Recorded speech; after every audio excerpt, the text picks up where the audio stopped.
Ladies and gentlemen, as we go live, I get the notification that the connection is unstable. Love you, Oh StreamYard. no. Appreciate that. Episode 173, chair shots, leg bites, and Larry. That came up like Thank- literally 3 minutes ago. Thank you for clarifying that Larry did not do the biting. He's a good boy. Yeah, Larry is not biting people. There's a lot of sides you can take here, but he's a good dog. The dog did nothing wrong. The dog. Did you see that dog? He's a weird looking dog. Hey, I love all dogs, so I can't. Yeah, he's a cute dog, but he's very interesting looking. Now, if it was Larry the cat, V trigger here, super kick there, totally different story. Yeah, absolutely. Tornado Tech Podcast. We are here. Anthony and Brian, if you're listening to the audio side of things, we're doing a remote today. Not full blown scares, just a little bit going on here when it comes to precautions on possible COVID issues. As they said in 2020, out of an abundance of caution. Yes. So essentially that's what we're doing. So we had a scare on Monday. Things are looking good. Both of us took some tests today, both coming up negative. Heidi's symptoms are completely gone, essentially. But I didn't want to risk anything. We're trying to do everything right, stay away from each other because we do have plans this weekend. Both of us. Big she has plans. a wedding, and I have PPW. I'm skipping out on a wedding for the sake of professional wrestling. Much apologies to Kayla and Craig. I love you guys, but they definitely understand my passion and my dream and my push to become something someday. So the fact that you guys are accepting of that, thank you. Yes, if you guys want to check out the podcast, follow us on all social media, all that fun things. I would push the merchandise and I'd push the Patreon, but we do have a little bit of some news to cover here. The IWEP network, as well as interviews with everyday people, Not Cool in High School podcasts, Truth Behind Illusion, Banging Beers, and Tornado Tag will all be, unfortunately, coming to an end at the end of October. Some of them may be a little sooner than others. This one may stretch out till October just because I feel like all of them, this is the one that stayed the most consistent. We can get people in and out with the roster we have. There's no ill feelings. There's no bad blood. So if you don't see anyone here and I'm making this announcement, there's nothing negative. It's just essentially... it's no secret. I do a lot of the stuff when it comes to at least 4 of the 5 of the shows, and it's a lot of work. And it just caught up to me. You know, I feel like let's drop the pretenses. Andy Header and I can't be in the same room together anymore. Yeah, there was a fight after the last podcast. He stormed into my locker room. I threw a bench at him. That's what really happened. It got ugly. Yeah, and then Andy bit Brian. Kelly had to run out with Lady. It was crazy. No, it was a mess. No, but it is really hard to manage and to do 5 podcasts and all their social media and everything to keep it going. That being said, it's not the end. It's not the end. The end of the brand of Tornado Tag, and this will all go away. And this may sound super egotistical, and it is what it is. But at the end of the day, I'm going to build my brand. I'm going to do. Everyone kind of has their thing. I'm going to carry on podcasting and content creating and doing everything you love when it comes to pop culture and movie reviews and beer reviews and going to breweries. But it'll all be under one house now. And it'll be under just our YouTube channel, Anthony Blackwell Jr. I did link it here. If you are watching on Facebook or anything, that is the link. Unfortunately, I don't have 100 subscribers yet to give it its own name. But when I do eventually hit that, hopefully, knock on wood, we hit over 50, and I don't even think I haven't even put a video up on it yet. So that's really good that it's growing. But if you just search Anthony Blackwell on all platforms, Spotify, YouTube, it'll all pop up, and that'll be the new one-stop shop for everything. You will still see me and Brian talking wrestling. We're still gonna do like show reviews. Something we talked about on this channel that probably we'll be able to do because we can just do it remote is like independent reviews where I think we watch something and then talk about it. So there's still going to be wrestling content. It just won't be under the banner Tornado Tag. It'll be under the Anthony Blackwell Jr. channel, and we'll still put over Murder My Dude and all these different things, and still have interviews. I would never put that show over. That show sucks. No, I'm joking. I don't care about that show. But that's not the show. He's heartbroken that this one's going away, and he has to still, unfortunately, have to do Murder My Dude, you know? Yeah. Anyway, but that will all still happen on the Anthony Blackwell channel, and you'll still see Brian and Andy and Kelly talking the spooky stuff. We're still going to keep that going. It won't be on a consistently weekly basis. because I feel it's going to be a lot easier for me to live my life and do things and still have a normal life and not have to manage 5 shows. And there will be a podcast that will come with this, and it'll be the officially named ABJ podcast. No, not ABJ. ABJ. Not ABJ. It'll Okay. be ABJ. You have to be very careful with that. Very careful. We are definitely going to tiptoe that line very, very hard. There will be T-shirts that I heart ABJ. It'll be great. We're going to lean into it very heavily. The original name of the show, I was looking up synonyms for conversation because I didn't want to be like Talks with Anthony Blackwell. I knew I wanted to be something with my name. So when I meet people and I build my brand, because I go out and say like, hey, my name's Anthony and I do podcasts, and they go, oh, it's Tornado Tag and it's Not Cool in High School, and then it takes 15 minutes. If I just say search Anthony Blackwell, you'll find me. So I like that. BJ. Let me put that up. Love that. There we go. Perfect. Maybe that'll be a shirt too. But anyway, it was going to be Intercourse with Anthony Blackwell Jr. And then I thought that would be fun and entertaining. But then if I like interview and hard to monetize. And if I'm like, hey, insert professional person who takes themselves seriously, do you want to come on Intercourse with Anthony Blackwell? They're gonna be like, you would have never landed Chris Van Vliet. Yeah, you come on my podcast called Intercourse. Yeah, Intercourse. I mean, like oral sessions with Renee would have. Well, when you're Renee, you can get and even now it's just called Sessions. Just called Sessions, yeah. So it's going to be the ABJ podcast, and if you want to still be an 8-year-old with me, you can definitely put a space in between the A, the B, and the J. But that's essentially the future going forward. If you want to go check out those channels, on all social media, Anthony Blackwell Jr. Everything will also be exclusively on YouTube. It won't be on everything. There'll be video game streams. There'll be live streams. There's a little bit of everything for everybody. And please support that. And it means the world. And that'll be happening late this year, early next year, especially the podcast side of things, because there's some things I want to get equipment wise.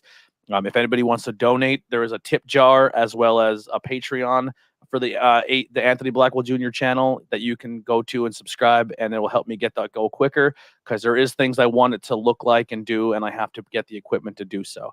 But that's the housekeeping. Let's get into this insane. There's no topic this week. We're gonna skip mind games and come back to it. There's kind of a topic. Yeah, there's no mind games in your house that we're going to talk about tonight. There's so much that is happening in the world of professional wrestling. We're going to keep this one kind of full episode. Well, last week we talked about how much wrestling there was going to be this weekend, and we didn't realize that the biggest, most interesting stuff was going to happen outside of the ring. You started with Clash at the Castle. Fun show. I enjoyed it quite a bit. Gunther and Sheamus tore the house down. Big main event. They're not crazy about the ending. I did see some speculation on Twitter that Drew McIntyre's loss in the main event of Clash at the Castle may have been like the Queen was just holding on to see if Drew could bring the title to the UK, and when he didn't, that was it. Yeah, she let go.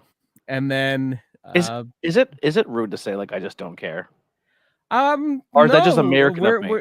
It's very American. We fought a war to get away from the moniker, didn't we? Yeah, like everyone's like, "Oh my God, the Queen!" I'm like, I don't. Are you talking about Charlotte? That's the only Queen I recognize. Look, there's only one Queen Elizabeth I recognize, and she died a long time ago. Yeah, Queen Elizabeth. My Elizabeth has gone way long. You know what I mean? Yeah, and that's that goddamn Lex Luger's fault. Yeah, not really. No, poor guy. But no, and then we have AEW All Out, and yeah, we had a get together there at your place. You, me, Kelly, Andy was there. We leave, and it's like, okay, that was a fun show. Long, a little bummed that the Acclaimed didn't take home the tag titles. They tore the house down with Swerve in Our Glory, big rematch coming up. And then I get home, and I'm like, I'm gonna go right to bed because I have to work tomorrow morning. And I made the mistake, and if you have a bedtime, don't do this. Limit your screen time. These things are bad for you. Don't do it. They are. So I go on Twitter, check wrestling Twitter, and CM Punk. Like, what did CM Punk do? He won the title. Okay, cool. And then you hear about this press conference that happened. Ooh. And I wish I had a transcript up. I watched it live. I went back to see what happened. So basically, And I don't have the reporter's name, but there's this reporter from Chicago that was the first person. Well, let's kind of reset the table a little bit. AEW We're gonna did, be and I all over the place here because yeah I'm gonna be circling back to some of the pay-per-view stuff as well. yeah, and CM Punk defeats Jon Moxley on the pay per view to win the AEW title, and so they do a press scrum. They did a press scrum. I don't think you'll ever see this again. I think AEW has canceled the post show press You think conferences. so? Oh yeah, well yeah, I'm pretty sure it's either that or we're going to implement a heavy. We're going to do them pre-taped and then air them later. But it starts with CM Punk, AEW title next to him, a case of sparkling waters next to him, cans of sparkling water next to him. Straight edge, he's better than you. You And probably maybe lay off that a little bit. I think he's kind of tense. um, well, imagine what we would do if he was drunk and angry. I mean, he Even might not worse, be an angry drunk. maybe, but he's not a guy. I mean, that's just not a guy that. That's not a thing that he's ever been a part of. He's straight part of that straight edge lifestyle. Not neither here nor there, but this reporter, and I'm trying to find the name, and now I just can't find it. He is a guy who used to do improv with Colt Cabana. And if you know, just to set the table, if you don't know the history of these two, CM Punk and Colt Cabana have their stories were intertwined for a long time. They kind of came up in wrestling together, started in Ring of Honor together, became big names with each other. They were a tag team, the Second City Saints. Ace Steel, who was a central part of this story, trained Punk. I think he may have had a hand in training Cabana as well. He was part of the group too. And it was just widely known that CM Punk and Colt Cabana are boys. They're joined at the hip. Like CM Punk has a reputation early on for not always being Nick Houseman. Thank you, Irish Johnson 22 in the chat. Killing Nick the Houseman. game. Oh my guy. And Nick Houseman is a Chicago reporter, and he didn't even ask a question. CM Punk, because CM Punk is cocked and ready, and there's been rumors they may have even scripted some of this stuff and had a pre-written diatribe ready. It's been a game of It did look like something was already said or talked about, well, and then the cameras cut on, and he's like, "Who's your friend?" Yeah. That's how it all started. That's how it started. There's a For us reporter as the viewer.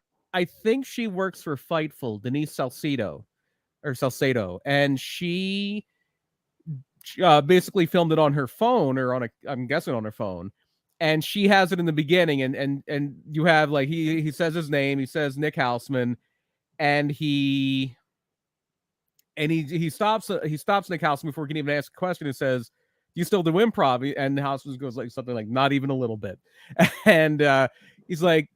And Punk goes in this whole diatribe of if people are considering themselves reporters, they should disclose who their friends are. And he goes back to Nick Houseman and says, "Who did you do improv with?" And Nick Houseman just says, he knows he's being set up at this point. Yeah. Scott Colton, which is Colt Cabana's real name. And it goes into this long diatribe about, if you don't know the story, CM Punk and Colt Cabana were very good friends. Punk obviously becomes a huge star in WWE. Colt Cabana was signed there briefly. He was Scotty Goldman for 5 seconds on SmackDown. He had a little bit of a run as an announcer in FCW, and then they cut him. And he's still friends with Punk. And when Punk's whole business happens with leaving and everything, he airs his grievances on Colt Cabana's podcast. Colt Cabana is one of the godfathers of wrestling podcasting. He was one of the first guys to have a podcast and for it to get big, Art of Wrestling. So he has CM Punk on, and CM Punk just kind of goes not too different from what he did here.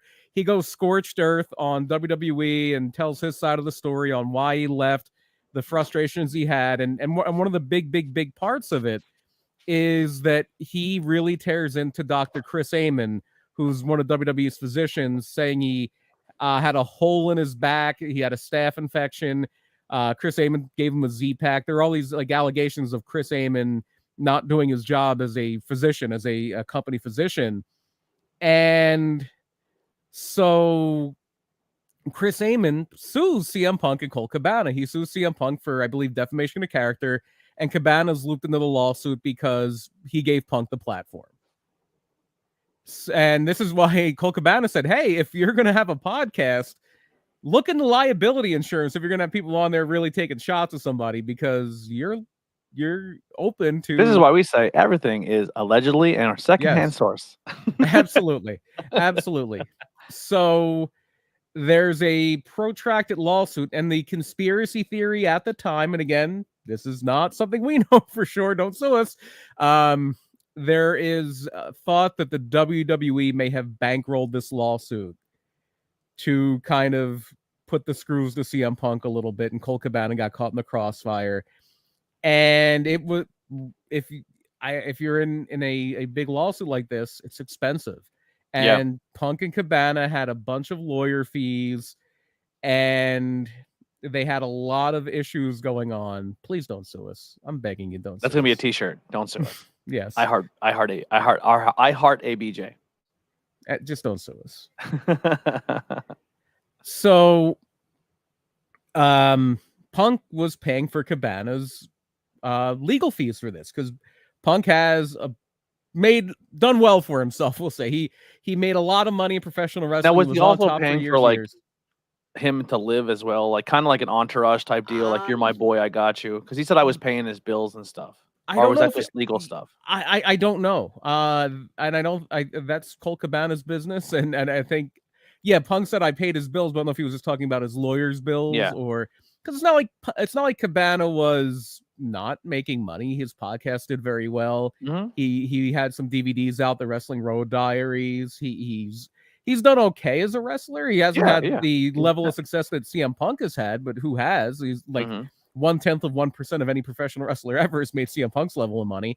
But Cabana found work in Ring of Honor, and he found work on the Indies, and he's still involved with Ring of Honor. He was just a PPW a few months ago. He teamed with Andy. Yeah, he teamed with Andy Hedder.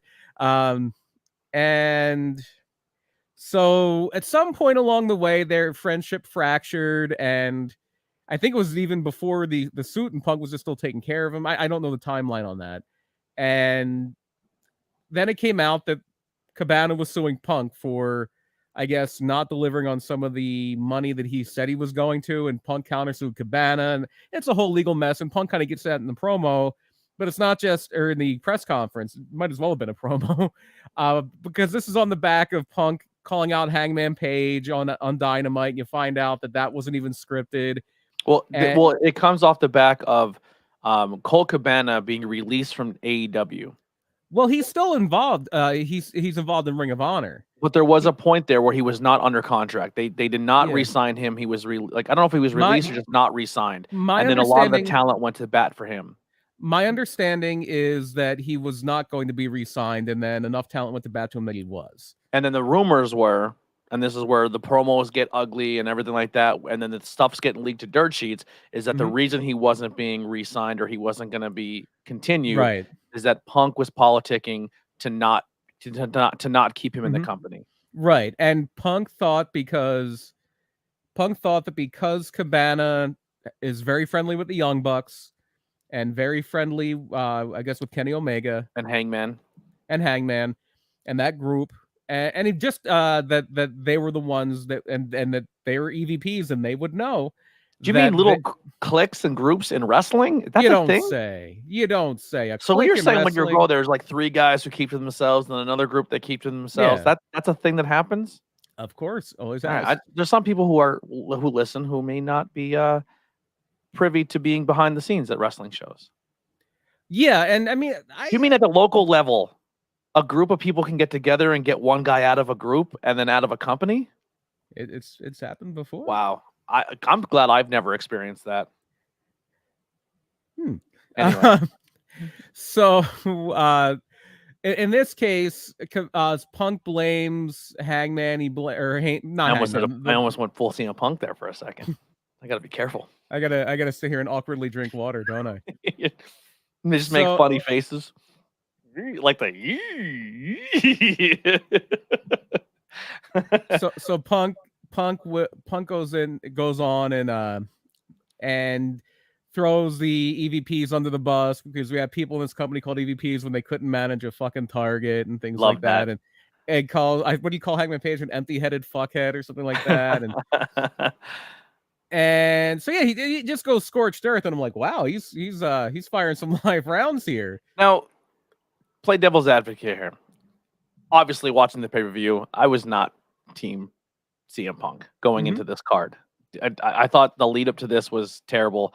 I thought it was stupid. Oh, it was I mean, the lead up was. I just think it was a bad idea. Whomever's idea it was to have Punk lose to Moxley going into the match, and then it kind of led into like all this rumors and spec. I mean, we were kind of being privy to some of these rumors even before they hit major news sources, like the politicking going on backstage and that things were getting ugly. Like we were kind of being told that. We didn't really say anything, but we knew that this was something that was being talked about. And Punk being at the head of this conversation.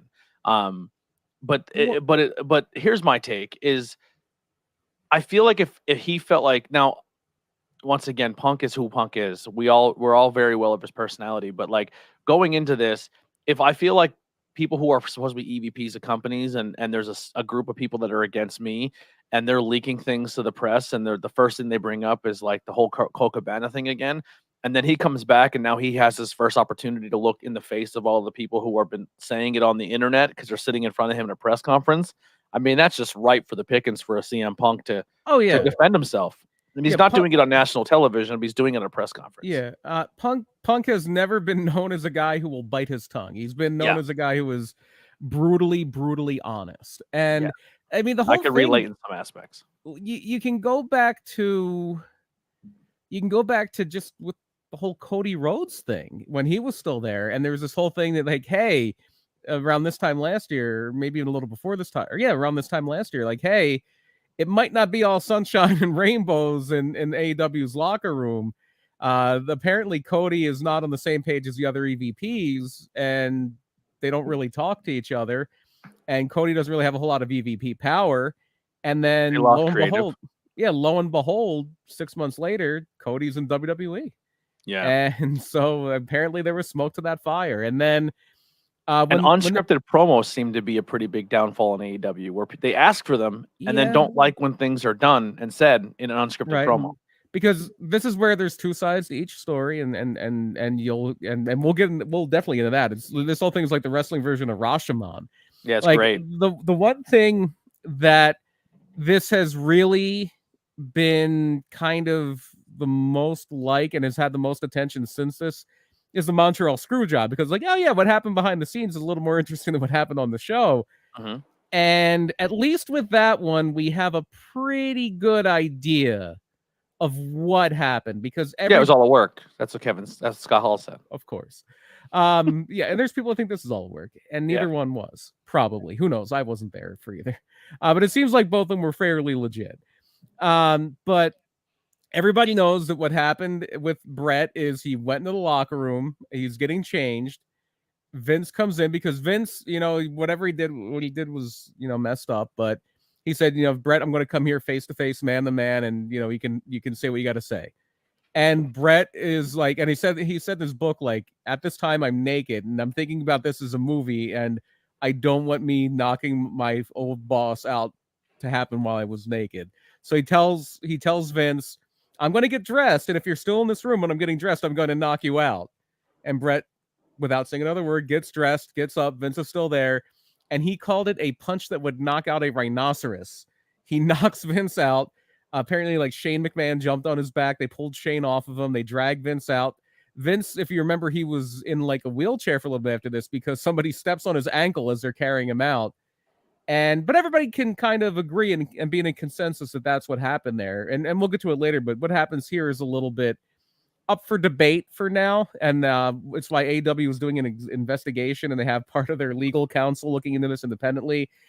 Another part of their legal counsel, the head of their legal department, was actually there for a lot of this. But Punk goes off, and apparently he's mad at the EVPs because he believes they leaked this stuff to maybe because everybody knows the Young Bucks and Dave Meltzer are friends, and they have a move called the Meltzer Driver, and they've been tight for a long time.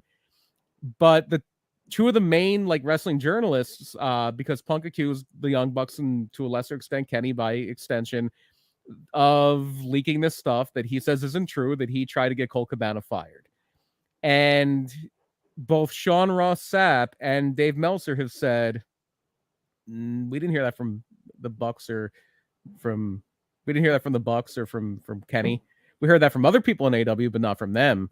But Yeah. you can say, okay, well, maybe it's a game of telephone, telegraph, telewrestler. The Bucks tell this to somebody, that person tells this person, that person tells this person, and it's whispered down the lane. But Sean Ross Sapp was like, I've never had a conversation with the Young Bucks that wasn't for a filmed interview. I was interviewing somebody else and they introduced me to Hangman Page, but that's the only time I ever talked to him. So that all the big names are saying, I can believe Sean Ross Sapp saying that, but Yeah. when it comes to Dave Meltzer and Brian Alvarez, I think that's a different story. Yeah, and then there's also that Punk is angry with Hangman Page because he says this thing about workers' rights in his promo, and Punk construed it as he's bringing up Colt Cabana and trying to throw it in my face without it being cleared. Because MJF brought up in a more direct way Colt Cabana during their feud. Yeah, there's been so many people during this timeline. Cody did it. Kingston did it. MJF did it. There's been so many promos where they alluded to CM Punk being CM Punk, but then Hangman does it and he doesn't like it. Here's the thing: did those people clear it with CM Punk? We don't know that. Yeah, we don't know that. It's there have been times, like, I have been a party to this. There are times where somebody might want to say something in promo, and you say, and they'll go to you and say, "Hey, is it okay if I say this?" And you say yes, and it's okay. Like this shit happens. Yeah, and it's fine. Yeah, people egos and sometimes personalities are really fragile when it comes to that kind of things. And you say the wrong thing and you hurt someone's feelings. Like, do they really hate me? And it's like, oh my goodness, we're trying to act here, essentially. Right, exactly. It's a performance. But if you ask Hangman, he's like, no, I was just trying to build interest for the match. But if you ask Punk, it was like he tried to take a shot at me on live TV. Yeah, and I think didn't Hangman say something in a promo or not a promo, an interview where he said, I don't really take a lot of advice from people backstage, and that rubbed Punk the wrong way. And it's a shit show. Yeah, and so like Punk airs his grievances and then says, if you have any problems, come see me, and walks away. And see me in the hallway. Very important distinction. See me in the hallway. In the hallway, he said. Yes. He didn't say behind my closed door. Yeah, possibly locked door. So he goes to his dressing room, and the internet's on fire because of this promo where Punk lays into everybody. Even MJF gets caught up to it because he says something about like Tony Khan wants him to work with. I forget what he called like people who are difficult or something. With pricks. So I think that half of the promo is kayfabe. Okay. Because here's my thought on this is I think he gets done all of his grievances because I think the press conferences are designed to be kayfabe press conferences.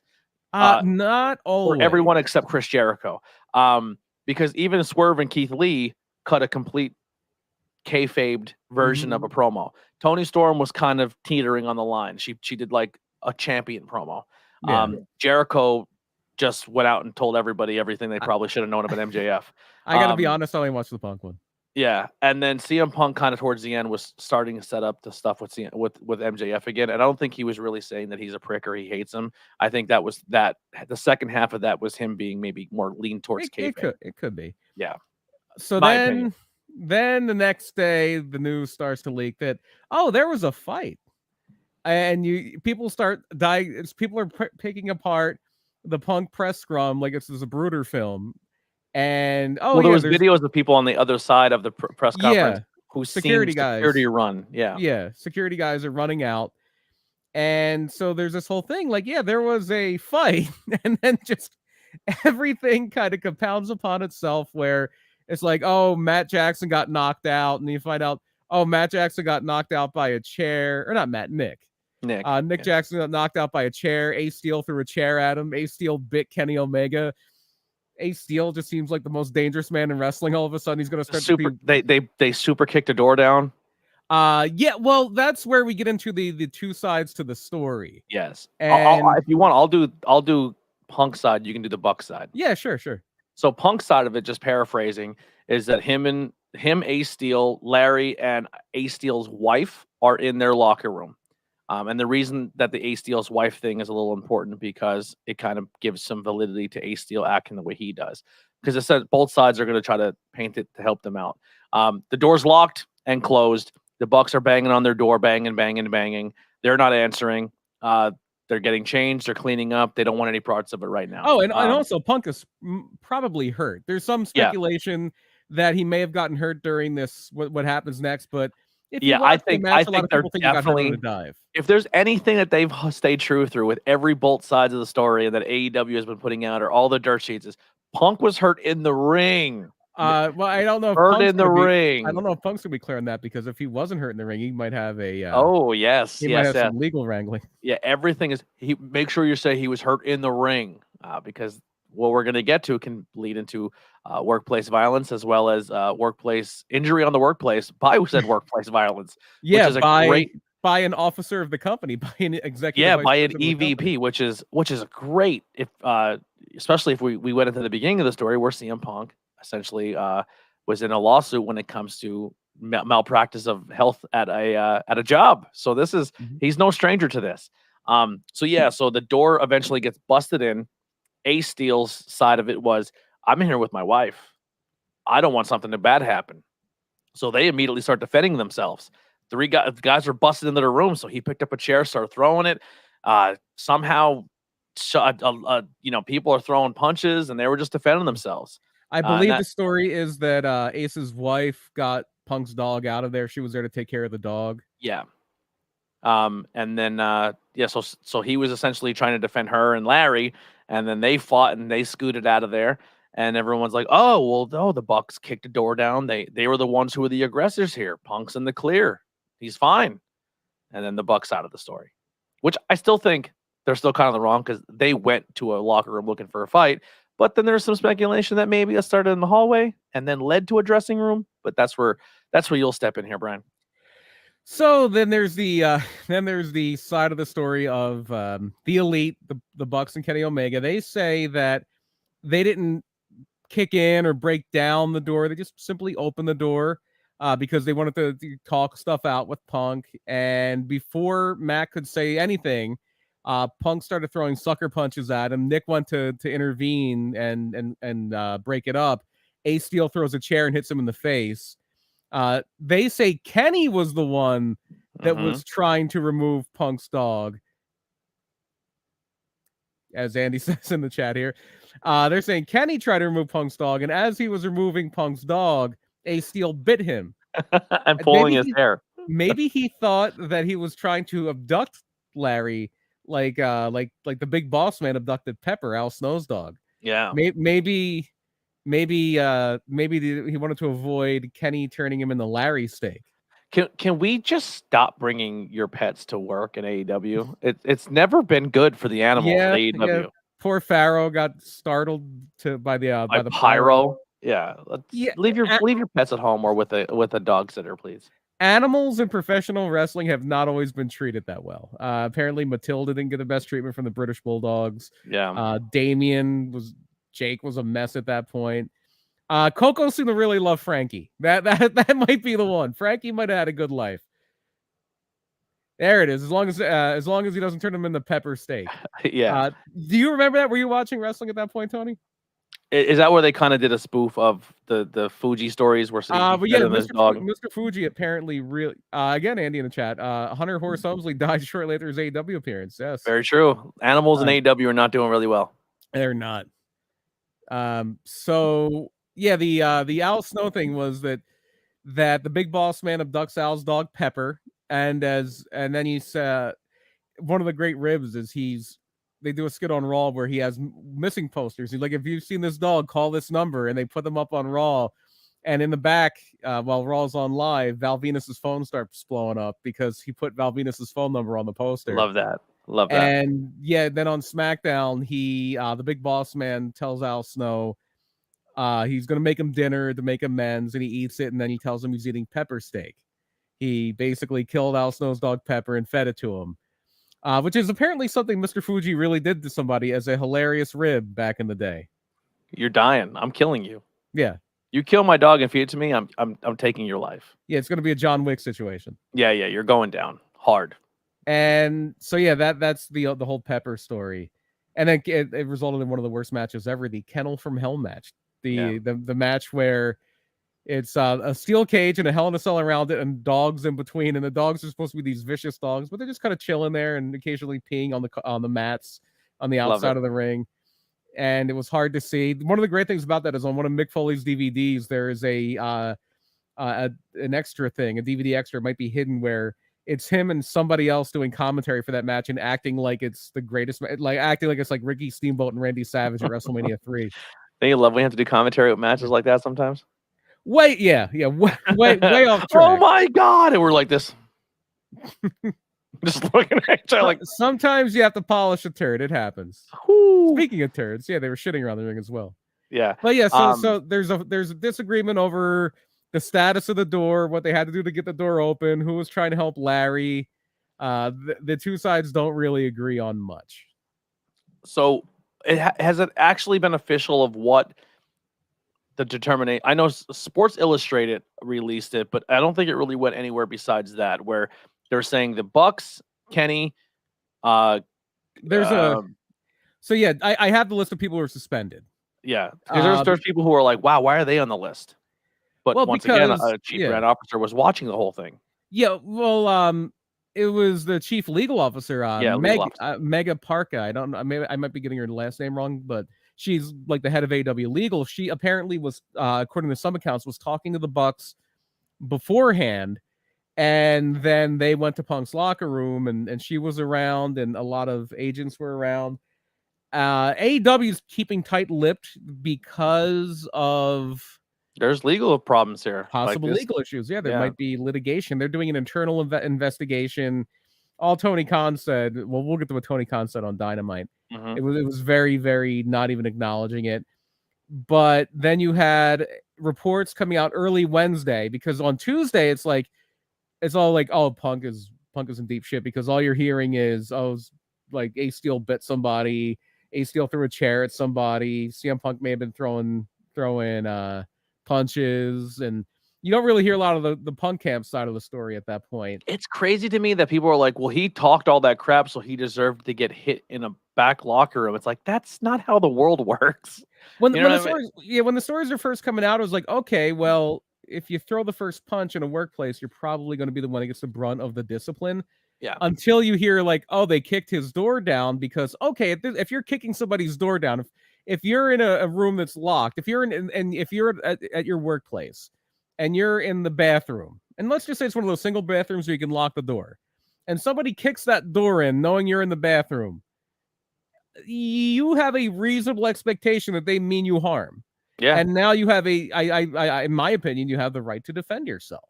You can throw a chair. Yeah, you can throw a chair and no, you can have your buddy throw a chair and bite them for you. Yeah. Dude, next fight I get, I'm biting somebody. No, you just gotta take your finger, stick it in their ear, stick it in their ear, and keep pushing. That's what you gotta do. So on Tuesday, you're really mainly getting the Bucks side of the story, and then on Monday and Tuesday, you're really getting the Bucks side of the story, and then the Punk side starts to come out where they're kicking the doors in, and we're getting the hilarious joke that they slapped their leg when they were kicking the door in, and that's more power. Everybody's just ragging on the Bucks, like, who could really believe they could beat anybody in a fight and all this stuff. And so then you hear like there's an investigation going on, and I think it's another person in AEW's legal department, their general counsel, I believe, that's kind of doing an independent investigation. There, people who are around, they're getting their side of the story. Police were never called, or no reports have been done with the local police. According to Sapp, Sean Ross Sapp reached out to the arenas in Hoffman Estates, Illinois. It's a suburb of Chicago, and they I like that. Tasty Animal Steel. Listen, if Adina Steele doesn't try to bite Nikki Dukes this weekend, it writes itself. It writes itself. She should be.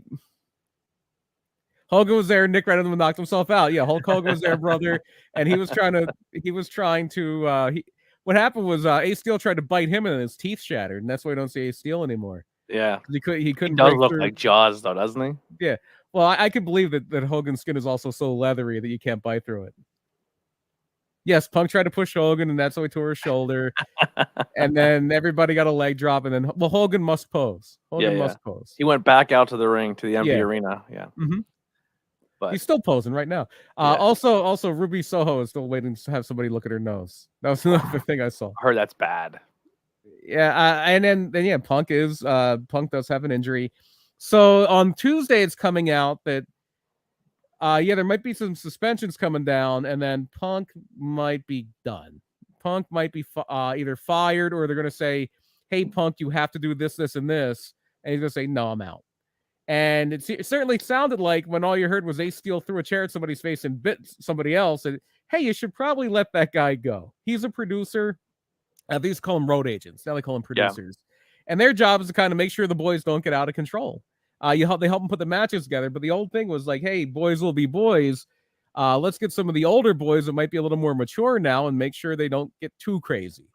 That was kind of the whole idea behind the road agent. And if your road agent is throwing chairs and biting people, maybe that's not really a peacekeeper. Good. Yeah, it's good. Not a good road agent. But now we have the other side of the story, and so that leads into Wednesday, and you see, oh, Tony Khan will have an announcement about the future of the AEW World Title and the Trios title, and that's when you start to hear Punk might be hurt. That's when you start to hear, oh, there's might be more to this, and the Bucks and Kenny just walked in there like, hey, I'd like to have a word with you, and then they start throwing chairs and biting, and it seems like there might be more to this. Punk and the Elite all removed from the intro video of AEW. Yeah. And right at the top of the show, you get that statement that the world title and the trios titles are vacant. Essentially no interim said, champion here. Yes, essentially saying that due to events during the pay-per-view, we have to vacate the titles. Didn't really get into it. Didn't really. Vague. Yeah, super and that's fine. vague. Like, I think fans expected more, and I know I kept saying it on the other shows I do, tantalizing Tony and stuff like that, where it's like, you're not going to get it because this is not just like, this is legal. Like, this is there's lawsuits. This could be a big deal, and if you go on TV and say the wrong thing, that's used against you in court. So essentially, you guys, and even when Kingston got released, no one knew, not released, but suspended. Nobody knew until it was done. Like, by the time we knew as fans that he was suspended, it was already done and over with. Yeah. And it emerged that there was a fight in 2019 in one of the early AW pay-per-views. It was B Priestley, who's now in NXT UK, and I forget there was a thing in the ring, and I think there might have been something backstage too, where one of the other women they brought in for that, they got into a fight, and Nick Jackson, or one of the Jacksons, was one of the ones who helped defuse the situation, but you never heard about the fight other than that there was obviously something went on in the ring between the two. Yeah. So yeah, you're here, but this one was so leaked and it was so public that the it was kind of hard to not acknowledge something. You don't want to, but you don't want to get into too much stuff, and you definitely want to make sure you're covering your ass legally, because it's not just Tony Khan at this point. Tony Khan is the whatever you want to call him, the who runs AEW, but the owner is Shad Khan. And Shad Khan did not make the money he made being stupid, besides running football teams and soccer teams. And he's going to make sure that this is handled legally. It's in lawyers' hands now as far as AEW's stance on the whole situation. And that's when you heard it on Tuesday, like Punk expects to be fired, expects to be let go. Ace Steel expects to be let go. Nothing official has really come down about them, even as far as the suspension. But the people that were suspended, the Young Bucks, Kenny Omega, Pat Buck, who is one of the agents there, Christopher Daniels, who is the head of talent relations, they were supposedly involved with this. Brandon Cutler, Michael Nakazawa, all suspended. I think Omega, Nakazawa, and Cutler were supposed to be like the Tokyo Game Show or something. Now that's up in the air because they're suspended. Yeah, that's where they were supposed to put the release date out for the video game. Yeah, Ace Steel is taken off the road. Punk's situation should be clear soon. It's not clear yet unless something is broken in the last couple of minutes here. Yeah, I don't know if it came through yet. So the thing with Punk is, if it's a suspension, that also emerged that he and Christian both had the same injury. It might be like a pec injury or some kind of elbow injury, and they're both going to be out for probably 6 to 9 months. So even if that has happened, Punk would have probably had to drop the title, and that turns into, we have a tournament now. So it looks like our second round matches are going to be Jericho and Danielson, Moxley, and the winner of Sammy and Darby Allin. The winner of that will the two winners will face off in Queens, which is now going to be a huge show because you're also getting the acclaimed Swerve in Our Glory rematch. And they're going to crown a new champion, not an interim champion, the champion. Yeah, I don't want to go through the whole card of everything that happened this weekend because it's a lot. We'll just kind of go through some highlights. I'll throw some things at you, but overall, I will say personally, I thought Worlds Collide and WWE both had really, really, when it comes to just match quality and storytelling for the most part, really good cards. I Storytelling, except for one glaring exception for WWE. Yes, and we'll get into that. But I think if I had to put, I think if you could put two of those cards together, because I think WWE did something very smart too, where they kept their cards kind of light. I think what 5 matches on one and 6 on the other. Yeah, great stuff. Way better. 6 matches on a pay per view is what you need to be. Well, Takeover, they don't call it Takeover anymore, but NXT, it's usually a 5-match show. Yeah. WWE pay-per-views, unless it's a WrestleMania, which then they'll do over 2 nights, usually 7, 6, 7, 8. Yeah. But yeah, Clash of the Castle was, I think, like 3.5 hours. And Takeover is like 2 and change, which is perfect. I thought and here's where I'm going to say my biggest thing with Clash, and if you can agree or disagree, we'll go into that. But and let us know in the chat what you think. But this is where I get frustrated with WWE, because I feel like WWE has already told us during the McMahon era that you don't have to give a shit about any other pay-per-view throughout the year except the major 4. We're not going to do anything that's going to surprise you on any of these smaller pay-per-views until you get to a big one. And I think that's something as a fan that we just kind of gotten used to. And it's how do you build anticipation or build excitement for a pay-per-view when nothing major happens? It's just like, and then this card gave us 3 matches that could have easily been a way to change the tempo of the company, because we're like, as fans right now in WWE, we're like, wow, this could be this is the change. This is where things can go differently. This is where we're building into different storylines. New people are in charge. And then you have Liv and Shayna Baszler, Liv clean as a whistle. You have Gunther and Sheamus, like, and the crowd is going crazy for Sheamus, loses. And then the whole card you're building up with all these Drew packages. They bring in Brett and the British Bulldogs family, and they're making a big deal how a UK guy won a championship last time we were here, and the British Bulldog beat Bret Hart and Drew McIntyre. Oh, that match is over. Drew McIntyre promo, and he loses. That's the part that's the head scratcher. He loses and then acts like it wasn't a big deal and just sings us a song as if he didn't just have the biggest loss of his career. And everything else makes sense if Drew wins the title. You don't want to change a million titles if you're going to have a big title change at the end. You don't want to change. You don't want to, because it's going to take away, especially the Sheamus one. Like, I'm fine with that result. I'm beyond fine with that result. One of the things I do like that Triple H is doing now is he is really trying to make those. It's Lex Luger celebration effect. It is and it isn't. We'll get to that in a second. He is really trying to make those secondary titles mean something. And one of the best ways to do that is to have longer reigns and dominant champions and just great matches. And you're going to get all of that from Gunther. That guy is a star. That guy has a presence. He should, at the earliest, he should lose that title at WrestleMania. If you want to build a big match with him, and maybe Sheamus takes it at Mania, maybe somebody else. I think Sheamus take it at Mania is the move. Or maybe you find a younger guy. Maybe Braun Breaker takes it at Mania. Maybe something like that. Maybe that's when he gets or maybe you have him hold it past Mania, because we're gonna have another big title change at Mania. We're gonna have a big one at Mania. And, we are. And so maybe even stretch it out to SummerSlam. Have him break the Honky Tonk Man's record and then have him lose it. Go nuts. Yeah. Go nuts. It's the Intercontinental title. It hasn't meant anything for years. Let's make it mean something now.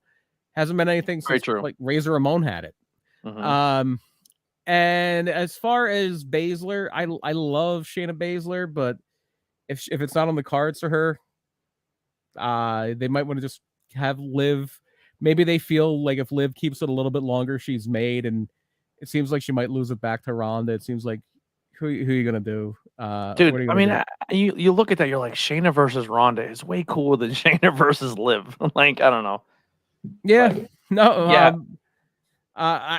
You'll never have me do anything but say Shayna Baszler should get pushed to the moon because Shayna Baszler's great. She deserves a main title run at least once in her career. Yeah, I mean, she had the NXT one, and that was at the point where the NXT women's division was the gold standard of American women's wrestling. Oh, absolutely. But I understand that you feel like maybe a Raw or SmackDown title is what you need. I don't think The Rock wins the title at Mania. No, somebody else is winning the title at Mania. Yeah. Wrestling has more than one royal family, and I'm not talking about the Anawati family. Yeah. That's who's winning the title at WrestleMania. But that's essentially Clash of the Castle. Yeah, I mean, but Drew should just take his giant sword and cut his own head off because he's done in WWE.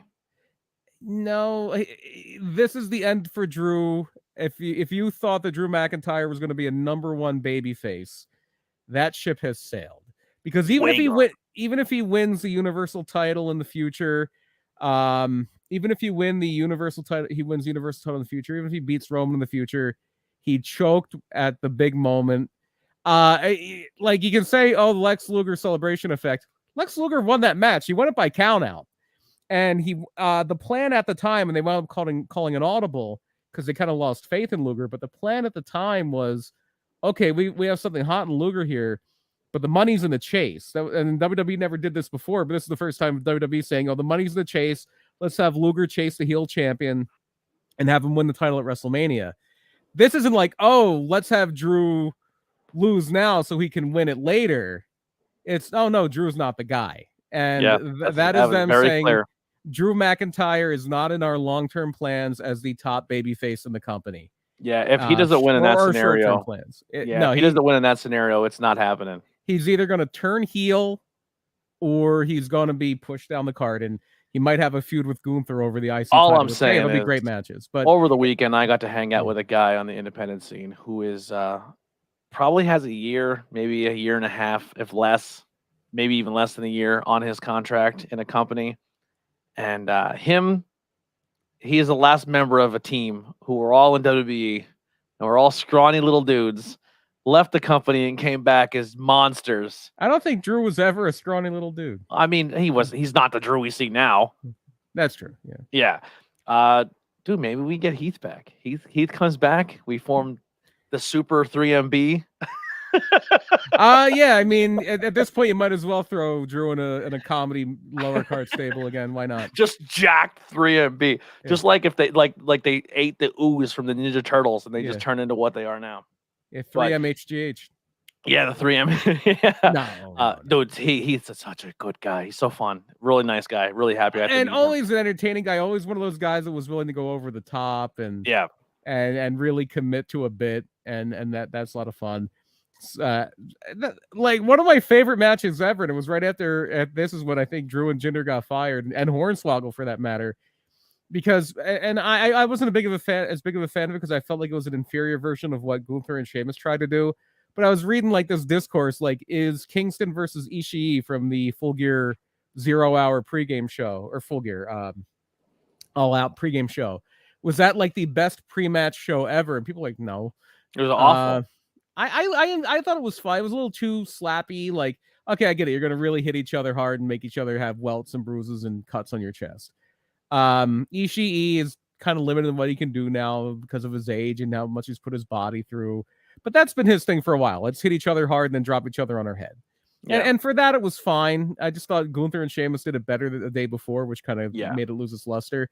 Agreed. But and this is no joke. One of the best pre-show matches ever was in the early days of the WWE Network, the WeLC match, which was it was a tables, ladders, and chairs match between 3MB and Los Matadores, who were the Primo and Epico Cologne.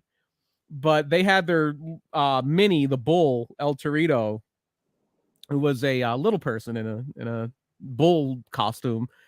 And then 3MB had Hornswoggle, who had turned heel and joined them. So you had them doing spots with like little tiny step ladders and smaller tables and things like that. But they're wailing on each other. They're going all out because everybody in this match knew cuts were coming and they were on the bubble. So they went buck wild in this match. And who was it? Was it Nice and Buddy Matthews, or was it Buddy Matthews and Dream that had a pre-show match at Mania that was really good for the cruiserweight title? Might have been Buddy and Cedric. It might have been Cedric. I forget. I just know Buddy was a champion. The one I always think of is Neville, Pac, and Austin Aries. They had a really good one, but it was hard because the sun was so bright. Yeah. But yeah, let's get into real quick because we are getting closing on that hour mark, and I want to get into local stuff here. Buddy and Pac is what they said. Yeah, I just remember it was a Mania pre-match, and it was really, really, really good. Adrian Neville, not Pac. Adrian Neville. Yeah. I'm sorry, Neville, not Neville. Yeah. So then, double, all out, double or nothing. Yeah, all out. Too much, man. That card was too many matches. Yeah, between the pre-show and 0 hour and the actual show itself, 15 matches. Yeah, and not like there was only one that was super short too. Yeah, the crowd did not give a shit until they did, and that was a tag match. And stole the show. Yeah, and not just with even crowd reaction. I thought match quality. I thought that was my favorite match on the show. That might have been my favorite match of the weekend. Dude, here's my favorite part about that tag team match here's my biggest fear with fans and the Acclaimed is the Acclaimed is so different than what every other tag team is doing in tag team wrestling in that company. Either you have the super old school hard hitting FTR, or you have people who just don't care about a tag rope and flip all over the place and go from spot to spot to spot to spot. And FTR, the Acclaimed is kind of like a step down from what FTR does, where they put on a more psychological old school style wrestling match. You're not going to get flippies. You're going to get storytelling. You're going to get act like that. And I thought they did such a good job with it. As someone who does not, I love Keith Lee as a human. I think he's a good human. As a character, he doesn't do it for me. And I feel like his charisma is gone. Like he just doesn't, he has nothing for me. Dude, they listen. Herman Swerve listened to the crowd, looked at each other and goes, "We're playing a different match here."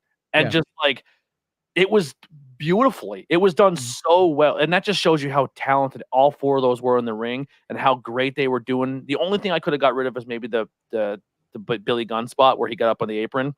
Yeah. I don't think that was needed, but everything else in that match was done so well. And when they didn't win, the crowd was just like, the air was it let the air out of the balloon a little bit. Yeah. And again, I think they may have had it in their head like Punk's going to get the win later tonight. And if you're changing the world title, you don't want to change 50 titles on the undercard. And AEW literally has 50 titles, so they could if they wanted to. And you're already crowning new tag or trios champions, and you're crowning interim women's champions. So you don't want to have a new champion in every title match. I would have probably still done it. Yeah, and I would have still done it just because the crowd's no longer in it, and then going to that women's interim. The only time the crowd really got hot again is for Hayter. And then she didn't win, and the crowd's like, "We're done. We'll see you in the main event. We don't care the rest of this card." Sometimes you can't be afraid to call an audible. The most famous one was in All Japan in the early 90s, and it's when Jumbo Tsuruta is the guy. Jumbo Tsuruta is their big star. He's been a star in the United States. He was the AWA champion for a little bit. He was I think a judoka player. I don't think he was an amateur wrestler. I think he was judo. He did something with some kind of like amateur combat sports, and he was a star. He was All Japan's ace at that point. But everybody knows Mitsuharu Misawa is on the come up. He was Tiger Mask for a while. He had unmasked. He's Misawa now, and Giant Baba he would plan stuff out. Like Misawa was going to be the guy. It was just like, okay, we're going to have Misawa win the title in a little bit, maybe in like a little later this year, maybe next year. And Baba would sit out in the concourse when the fans were coming in and just kind of take the temperature of the building. And he was out there and he just sees this groundswell from Misawa, and he goes backstage and he just goes to Jumbo Tsuruta. It's like, it's happening tonight. It's happening tonight. Where Misawa's the man now.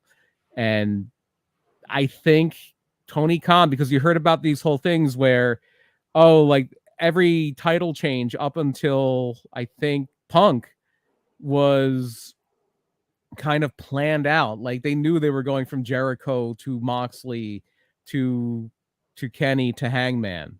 Like that was their long-term arc. And then since that arc, it's kind of fallen apart. I might be biased here, favorite wrestler. I think they should have cut Hangman's reign really short and put the title on Bryan Danielson when he was the hottest heel in wrestling at the end of last year. And imagine the trajectory that's different if that happens. I think Danielson's your guy now. I don't think MJF needs a title to be the champ. I don't think he needs to be champion right this second. It wouldn't surprise me if Danielson wins this tournament, and then it also wouldn't surprise me if it's a short reign and MJF takes it off him. Yeah. I think Moxley, if you give him another title run and it's not, we're going to ride with Moxley for a little bit, you're kind of doing him a disservice. He definitely doesn't. Well, Danielson doesn't need a title either. Danielson's a made guy. Danielson is going to be beloved by wrestling fans no matter what he does for the rest of his life. Unless there's some kind of horrible situation. I won't even put the name out there. But unless something catastrophic happens in his personal life, he will be beloved. And nobody there really needs the title. There's nobody there where you look like you know who would do well by winning the world title? Wardlow. But they're not going to do that because they don't feel he's ready. You could make him. But maybe they're waiting for MJF to get the title. Good thing he told us on TV this week that he's been reading the internet and he's upset that people think all he is just a squash match guy. And then they gave us a squash match. I think and I love Wardlow. Wardlow is one of the nicest human beings I've ever met in this business, just at a con. And I think he's extremely talented. I think his charisma is really well. Give this guy a match. Like, you put him in there with someone who can actually work, and then don't let him work. You're doing the guy a disservice. More so than match, he needs a program. He needs a match that means something. And Jay Lethal would have been a guy that would have gotten a really good match out of him one-on-one. It's just that you haven't built up Jay Lethal enough to be a conceivable threat, but I don't know who you have because that's one of the tricky things about building a monster. Who do you put in with the monster that makes me think, oh, he could probably beat that monster? I mean, if Samoa Joe were a heel, and if Samoa Joe were a little younger, and if he were the Joe of 10 years ago, or even 5 years ago, maybe it would work a little better. I think the name just popped in my head. Well, just on the chat, Andrade would work really well. If you do Wardlow and Hoss versus Hoss, that would be really fun. I know they do have plans on pushing Powerhouse Hobbs really hard. Sammy Guevara as that smarmy, just everybody wants to hate him. If you could get him to push Wardlow's buttons a little bit, and Wardlow just can't get his hands on him, I think Sam would be perfect for that role. Wardlow would have to run through the JS even to get to him. You can have Wardlow beat Jericho. Jericho can afford to do a job here and there. And then he finally gets his hand on. Because now you have that thing where I believe now the thing is Guevara can challenge for the TNT title again because Scorpio Sky lost. It's not on Scorpio. Yeah. And obviously don't want to have Guevara win it because he doesn't need to win that title again. But he would be perfect as just an annoying guy. And you're like, I'm thinking of when 911 chokeslam Bill Alfonso. Like, I just can't wait till Wardlow power bombs. So maybe he almost power bombs somebody, hops out, or somebody pulls his leg out. Hire this guy. Yeah. Brian, you'd be a fantastic booker. People just need to give you the opportunity to do it. My inbox is open. I am available for booking opportunities. Yeah, he'll make your promotion make sense. Yeah, but that's pretty much it for AEW and WWE. We just hit the hour mark. I don't want to be here too long, but I want to get into this week in local stuff. So if you're not immediately local to us, this may or may not be anything for you. But even though you're not local to us, one of these shows is available. Their first one, and the one that's coming up very soon will be available soon on Fight TV. Not Fight TV. I'm sorry, on IWTV. This Saturday, I got to go down and have another trip down in the old Wildwood, New Jersey area. Rio Grande in New Jersey. And they had their Labor Day Classic for SSW. Great card. I'm not going to go through the whole card and break it down because I don't want to spoil anything, but it's a fantastic card. You got to hang out with Heath and Lance, and first time ever seeing Titus in a match. Very impressive. Red Titus, one of the and Sandman.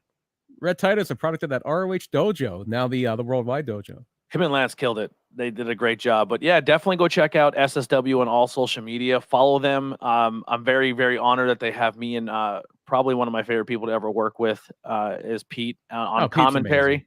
Love Pete to death. Sorry, Brian, but I love working with Pete. But you think I would rather work with Pete than you? Yeah, Pete's amazing. He definitely you can coast with that guy.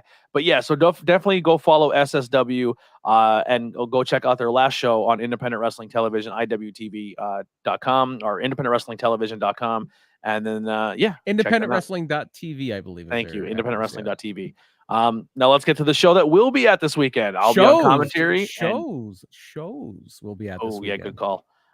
Yes, shows. I'll get to the second show in a second here. But we'll do the first one.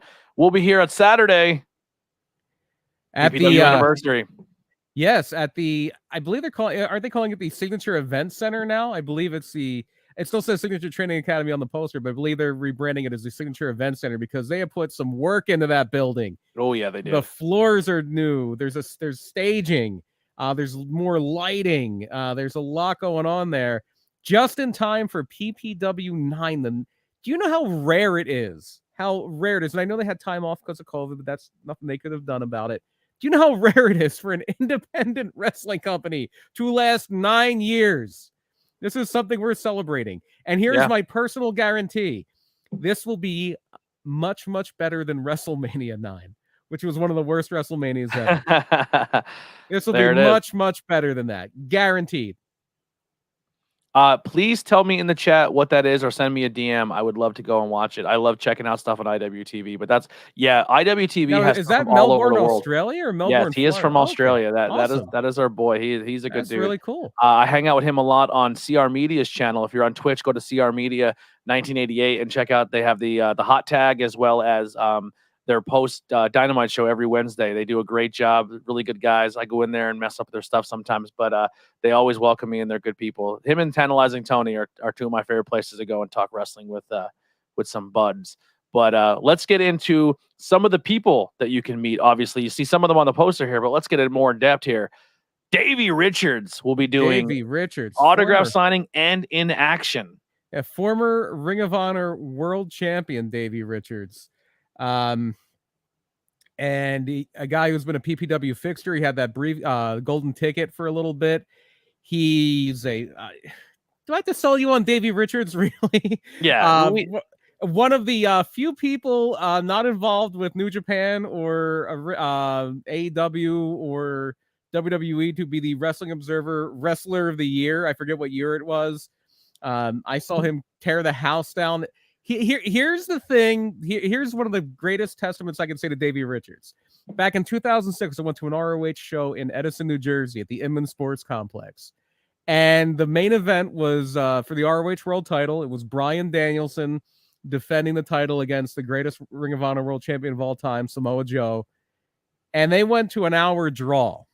And my favorite match that night was Kenta against Davey Richards. Wow. A very young Davey Richards. Go ahead. And so that being said, he's going up against a guy who's near and dear to my heart. Yeah, we'll get to that in a moment. He's going up against I was going to get to it right now. Well, I'm going to go through the guest first. Oh, okay. Yeah. Next guest. Cole Carter. Somebody who made the jump. He was I believe, what was he? 2 dimes in NXT 2.0. He was with Tony D'Angelo. Wasn't he thrown off a bridge? I believe he may have been. He fell off. He was thrown off a bridge and he swam all the way to Jacksonville because now he's part of, I believe the Trustbusters, right?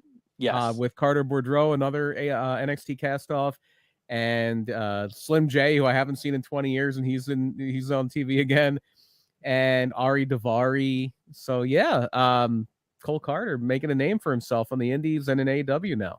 One of my favorite people from one of my favorite promotions. Sorry, PPW. And I've never even been to this promotion. And the only reason I love this promotion is because their roster. I almost lost my breath talking about them. Every single person I've ever met from this roster has been absolutely a sweetheart. I love them all to death. The House of Glory roster. And coming back to PPW for this anniversary show, Encore.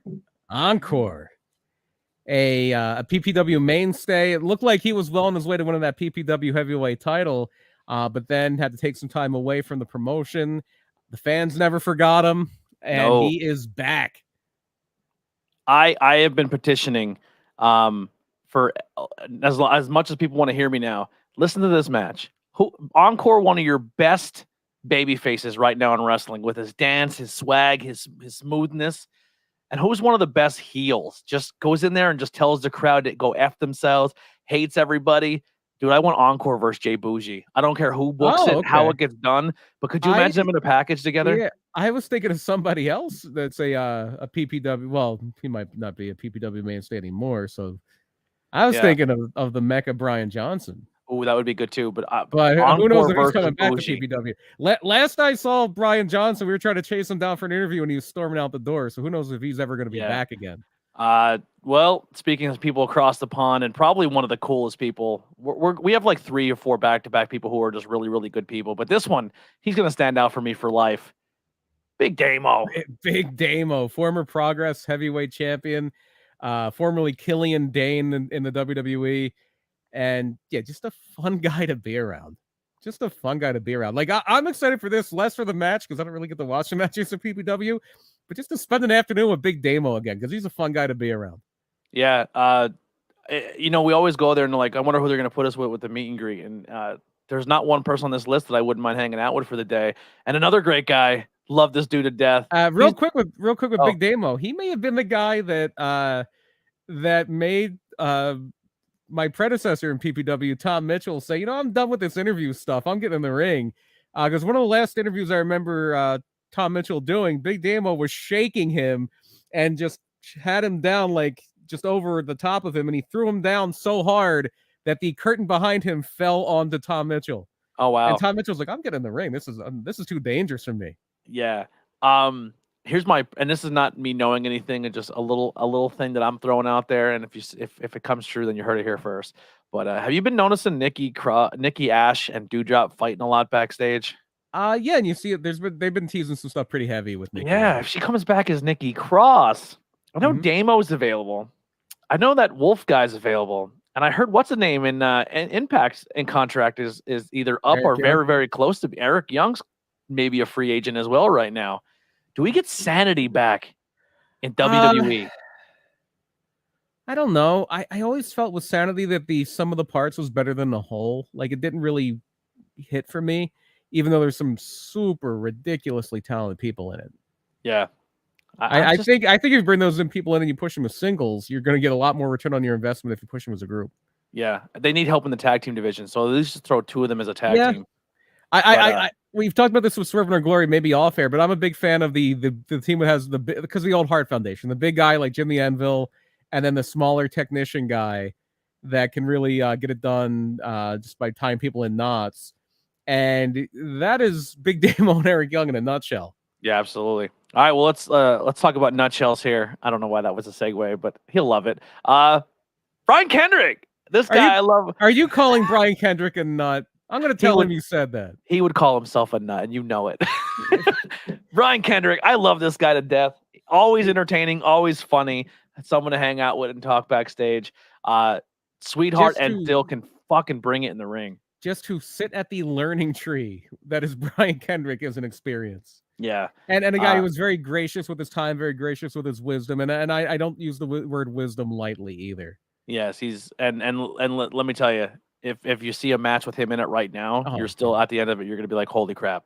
Yeah. Yeah, and yeah, he's still very much the Brian Kendrick He is if he has lost anything physically, and I don't know that he has, he's got the expertise and the just knowledge of professional wrestling inside and out to more than make up for it. And BP or Brian, whatever you want to go by today, your favorite, Brian, it's fine. Your favorite Islander fan. Yes. My absolute not even close. My favorite Islander fan, VSK. It's sad though, because if he's doing the meet and greet, I've kind of been retired from the meet and greet because I'm already doing stuff backstage at that point. Who's gonna sit with VSK? That's like I think you can sit with him for a little bit. We were inseparable in the meet and greet. Yeah, that's been your meet and greet buddy. Every time he's there, you've been with him. It's always me. I'm always like, if VSK is there or somebody from Tough Enough's there, you got to call me. Yeah, you're the Tough Enough. Oh my god, that just clicked. Anyway, my buddy Maven. Yeah, Maven. Yeah, Maven and Jackie. Yeah, Maven. Yeah. But speaking of tough, coming back for her second appearance at PPW, and I think her second appearance essentially on the scene since we haven't She's seen her in a done while. some stuff in like Texas, I believe, in Mexico, but not a lot. The diamond in the rough, Tessa Blanchard, coming back to PPW. Say what you will, some controversy, whatever it is. She her in-ring ability speaks for itself, and was an absolute doll and sweetheart. Yeah, I With was me gonna at say, the I've meet and become one of greet. those people where I have to judge people off of how they've treated Treated me. me. Yeah. And Tessa couldn't have been more of a professional, couldn't have been more gracious with her time and with her expertise. Again, like Brian Kendrick. I get somebody who has had their share of scrutiny. Listen, And there's being nice to people when they're at a show, and there's just being cordial and it's going above and beyond. Yeah. and then there's times where by the end of the night you feel like you've been friends with that person for 10 years because of Yeah. how welcoming and how open they are to have a conversation with you, and like take time to learn your name. How many people do you think these people meet on a weekend A basis? ton, yeah. And then by the end of it, be like Tony, Brian, like, and just so open and welcoming, where by the end of it you feel like you're lifelong friends. That has 100% been Tessa Blanchard that last show. Like, just goes out of her way to have a conversation with you. Just an absolute sweetheart. And this is just our guest list, Brian. The last guest. And a lot of these guests will be in action too. Yeah. Well, this one won't be, but you're looking at the real deal now. Yes. The greatest European champion of all time. By far. By far. I think you've missed one of the guests, actually. Did I? Yeah, the one that's going to be challenging for the title, the number one contender, is just on All Out. Oh my God, I did not put him on there. Yeah, we'll get to that one. But D'Lo Brown, the champion of Europe. Yeah, the champion of Europe, D'Lo Brown, will be there in the Signature Training Academy. All right, let's get to our matches. And there is a guest that we did not say, but we'll hype him up during the main event. I am beyond excited for this one because this is one of my favorite wrestlers ever. But we'll get to him soon. But look at this one. Jesus, I'm glad I'm going to be backstage because it's going to be chaos out there. Shiki Baby is doing a VSK poster. He'll hang with the Islander. I love that. Awesome. But Big Damo versus Alpha Jr. That's going to be I feel for the fans at the Training Academy. I believe when Damo was there before, they were in a three-way, and now it's just these two, and it's just going to be two bulls smacking up against one another. Yeah. So if you enjoyed that Gunther Sheamus match, this is going to be right up your alley. We had Danny Moe versus Tessa Blanchard last show with some implications where someone ran out and interfered in the match. And now we're going to have a tag team match. You're going to have the returning Cosmic, your favorite, our favorite, everyone's favorite, Cosmic, with Rembrandt teaming up, going against the team up of Tessa and Danny Moe. Yeah, they wrestled one another, but not rivals. A lot of respect, a lot of mutual respect there. Danny even said after the match, like, wrestling Tessa, even though I lost, made me better, made me more focused on getting back to where I want to be, which is being the PPW Women's Champion. And Rembrandt has tried to ruin a great match. And I love Rembrandt. I love Cosmic, but they may have bit off more than they could chew here. Yeah, and one of the things I will say, Rembrandt and Cosmic may be adding a little more to their repertoire back behind the scenes. They're going to need to. When it comes to their training processes and who they've been training with. Everything they can. Yeah, I don't really say, I don't want to put out there who they're training with or what they've been doing, but I kind of been peeping some of their little changes they made and some of the places they've been working. Dude, Cosmic looks like a completely different wrestler. She has dialed it in. Really excited to see her return. Excited to see what they have to offer, and they're going to be tested. Now here's the match. I'm circling on the card, Brian. There it is, yeah. VSK and Davey Richards. That is this isn't even your main event. Your main event's going to be something too. This isn't even the main event. And this is going to be a match. It's going to be the complete opposite of Alpha and Damo. It's going to be Davey Richards. I mean, not the complete opposite because Davey Richards is one of the hardest hitters out there, but technique, expertise, precision movement, and two of the best doing it right now. Yeah, we're gonna have a musical act at this one, Brian. The More Street Movement will be performing some music during the intermission, so definitely be on the look for that. That one guy on the right looks like a wrestler. I don't know. Maybe kind of looks like Tim Theory, but we'll see what happens there. Yeah. Our next one, another good match here. Yeah, there you go. Threat match. Kendrick, Encore, and Sam Adams is going to be going at it. That's going to be insane. Sam Adams, it's been an interesting Sam Adams. It's been a more nefarious Sam Adams they may have been used to when he was running the tag division with Lobo. He's got that Diablo Rojo on his shoulder, and Encore and Brian Kendrick. Woo! Oh man, we got some women's action here. Nikki Duke versus Adina Steele. Nikki, if you're listening to me, requested Adina Steele wear a Hannibal Lecter style mask. I don't trust anybody with. I don't care if there's an E or not on the end of it. Yeah, I don't trust anybody Steele's been biting and not be a biter. Yeah. All right, another one-on-one action here. Griffin McCoy versus Cole Carter. Griffin McCoy has been knocking on the door, but he's got to open that door at some point. He came up short in last month against Andy. Andy was able to hold on to that TV title. He's been up against some top flight competition. That's no different here. He's just still searching for that signature win and a win against former NXT competitor. This can be current AEW. Yeah. We got some tag action. No limits action. Will we have a new champion? Speaking of returnees from House of Glory, Montekia. Dude, I just seen Montekia over the weekend. Oh, God, do I love me some Montekia. And he is not the Montekia we've seen at the church. He is smooth as butter. He is not the same Montekia that we've seen previously at PPW. You're saying there's like a different guy under the mask now? Is that what you're kind of saying? No, just wait till you see. He was good then, Brian. He is a completely different wrestler now. Just recently won some gold at House of Glory, beating Casey Navarro. Mm-hmm. He is on a whole new level. Been a locker room leader in House of Glory. Someone everyone looks up to. Love the guy. I just hope one thing that stays the same, and maybe it's not, and that's fine. He had maybe in the days of the church my favorite entrance music. He had like a hip hop version of the Green Hill Zone theme from Sonic the Hedgehog that I absolutely loved. I loved that. I think I'm missing 2 matches here. I think there's a tag team match I'm missing. There is one. You're missing the main event. Well, there's 2 more. There's 2 more, but I think there's another. Like, I think there's a tag team match and a scramble match that I'm missing. But I don't have the tag team match is the scramble match. Okay, that's what it is. Yeah. One thing you're absolutely missing is for the television title. We may have backstage heat that is keeping me from being in the same building as the man until this night, where we will put our differences aside. But it's Andy don't throw any chairs at him anymore. I will not throw another. Andy threw a chair at me. What are you talking about? Oh, that's right. Andy threw a chair at you, and then you bit him. And I bit him. Yeah. Get it right. So it's Andy Header defending that PPW WYLN TV title against Primal Fear's Adrian Soriano. This is a match. Andy's been stuck in some weird multi-man matches and never really had a chance to, I feel, show the PPW audience what he can do in a solo action. And I think this is a great competitor for Andy. Oh, we forgot something. Yeah, Andy just said in the chat, and then someone got shot. Yeah, Austin got shot. That's why we haven't really brought up Austin a lot. He was shot.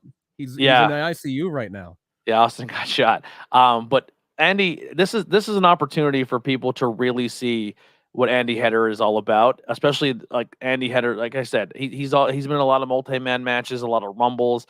I can't even remember the last time I think we've seen Andy Header in a one-on-one singles match at PPW. That ladder match where he won the title from Fox. Yeah, that's a ladder, but it's a ladder match. There's a stipulation to it. It's not just let's square up and do what we got to do here. And I think this is a really good competitor for Andy. And I think this is going to be a match that by the end of it, both of these gentlemen's stocks are going to go through the roof because they're going to put on a show. Interesting test. The veteran against the up and comer with something to prove. And like I said, I don't have a graphic for the tag team match, but let's get to our main event and our final guest. I have the tag team match too. I had to go. Just run through it. So it's a gauntlet match. With several tag teams. Being a gauntlet match, I'm going to assume it is 2 teams start and then a new team comes in when one loses. So you have the reigning, unlikely tag team champions, PPW tag team champions, Fox, Vineyard, and Justin. The janitor. Yeah. You'll also have South Philly's finest, the 7-time, I believe, or is it 8-time now, PPW tag team champions. 16? The team they beat last month, the up-and-coming tag team of Primetime Heat, Dio Bando and Trey Heat, will be involved in this. Yeah. The other 2 members of Primal Fear will be involved in this. The team Primetime Heat, one of the most watched interviews I've done so far on YouTube. Primetime Heat, they got some fans. You have a team that is going to be representing the local Battlefield Pro Wrestling School. Nolan Pierce and Trevor Kage will be there. The former tag team champions, championship material, Joey Martinez returning from suspension, and Vinnie Mac. And then the team that earned the title shot against the former tag team champions a few months ago, you're going to have Tom Mitchell returning from injury. He has been cleared, and Johnny Moran. There you go. And our main event. Yeah. Oh man. Another show stealer. This is Alex Shelley. This card is stupid. This card is stupid. This is too much wrestling. This is too much good wrestling. Alex they should be Shelley charging about $20 more per ticket for this show. Well, there's not many seats left, so if you have not got your ticket, please make sure you do so. Do not think you're just going to get it at the door. I believe the only thing that's left right now, I think, is only second and third row. As they said, don't get shut out. Don't. I don't know if I know some indies will close off ticket sales before the event. Check. Go to PPW Entertainment on Facebook. Go to PPW.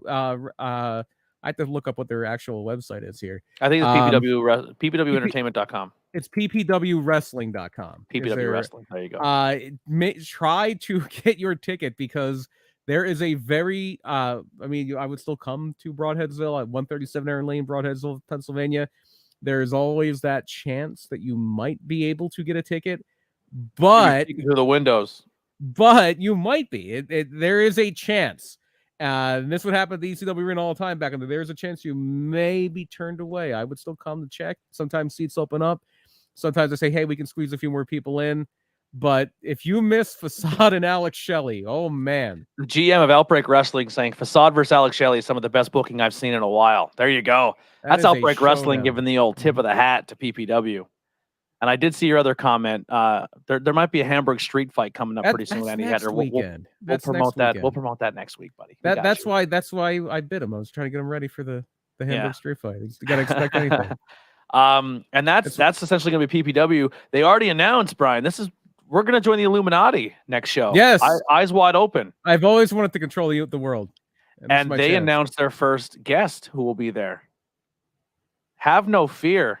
I don't. Cyril Miro Penta will be at PPW. Yeah, bro. I just immediately started fantasy booking. Like, oh, who do you want to see Penta wrestle? I just want to see Penta. I'm going to see Penta live. I am a Penta fan. Unfortunately, no Ray. Who knows? Maybe. Holy shit! We're going to see Pentagon. We're going to see Penta live. All right, brand new trio champion Penta El Zero Miedo. Jesus Christ! 1/3 of the AW trios champion. There's not many people that I go crazy for. And by the time that's it right there.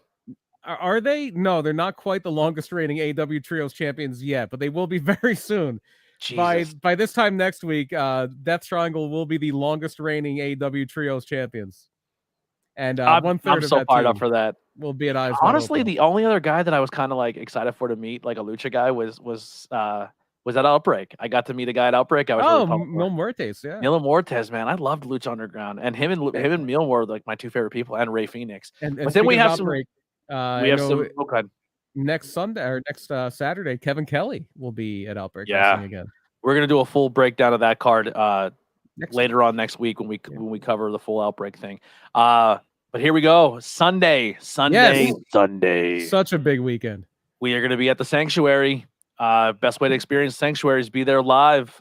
Tickets are still available. Just come to the door, hang out. If you're not from the area, you can go to Sanctuary PATV on YouTube. What is it? I believe it's 172 Wyoming in Hazleton. Yes. No order. I don't know what main event is, but we'll just kind of go through the card. The main event is going to be the three-way, I believe. Okay, yeah, you're right. You're right. If you have a booker worth their salt, and they do, that will be the main event. Let's get to our first match. Oh, grudge match, grudge stun fight. The former hero will go. He's looking up to his hero, but now he wants to be looking down after he hit him with a devastating spin heel kick and took out Andre Polino. Just killed Marcy Cabrera with that big kick. And now we're going to see them in their first singles action against each other. It reminds me of WrestleMania 10 Bret Hart and Owen Hart. It's the the person that's sick of living in the other. They're not these aren't really brothers, but they might as well be with the way they came up in professional wrestling. And Andre Polino is ready to step out of that shadow. Is ready to Yeah. step out. And this is going to be a good prep for him because he's going to be under another name under what's it other Canella, I believe. No, I don't think he's doing it anymore. Oh, because that's who he's billed as for Outbreak. I know I think he's just doing Polino anymore. He's just he'll be getting there with Devontes for the quarantine title, but that is if he isn't dead laid to rest by Marcy Cabrera, because that is the hero of Hazleton. And if what's the old saying? If you come with the king, you best not miss. Yeah, Andre Polino best not miss in this one. Well, Sanctuary is going to have some bombshells throwing bombs. We've seen a little bit of tease of this during the Stampede, but we're going to see Riley Crow and Adina Steele lock horns. Riley Crow, if you're listening, love the shirt. Chainmail, yeah, great shirt. One great shirt. 2 chainmail. So if Adina tries to bite, she won't be able to get through the chainmail. Yeah, the devastating kicks of Riley Crow and just the hard hitting Adina Steele. This one is going to be the hard biting Adina. She hard biting. Bite people. It's just A Steele ruined Adina Steele. But yeah, very excited for that match. They are going to tear the house down. This is the one I was circling for on the card. That'll be a lot of fun. But we said we have the girls wrestling. How crazy would it be if their counterparts were? Well, they actually are. Kit Raff versus Philly Mike Swanson. Holy shit. You want to talk about hard hitting here too. Yeah. This once again teased in the Stampede, and we're gonna see them go one-on-one. Billy down Mike and Swanson, dirty, Janetti versus Kit Raff, baby. I almost said Killian Raff. I don't know why. Kit, I think I'm having a stroke. Kit is not the devil. Yeah, he is. He might be. But another amazing singles match that we're gonna see at the Sanctuary. Next one, gonna be some tag team action for the championship. Yeah, the Mighty Militia versus the tag team champions Tyrant. Oh boy, you got some strong people in this match. Yeah, Tyrant, one of the most scariest, dominating teams we've seen in the Sanctuary in a long time. Can you imagine Moran and Mike Mitchell going to a match where they're giving up the power edge? Yeah, that is what's happening here. Yeah, and Mike Mitchell for me is just one of those guys. He's one of the top guys I've in the area. Just his movement, his character work, everything about him. He is above and beyond a lot of the people in this area, and he's always a pleasure to see. And seeing him back in the Sanctuary is going to be awesome. Yeah, for sure.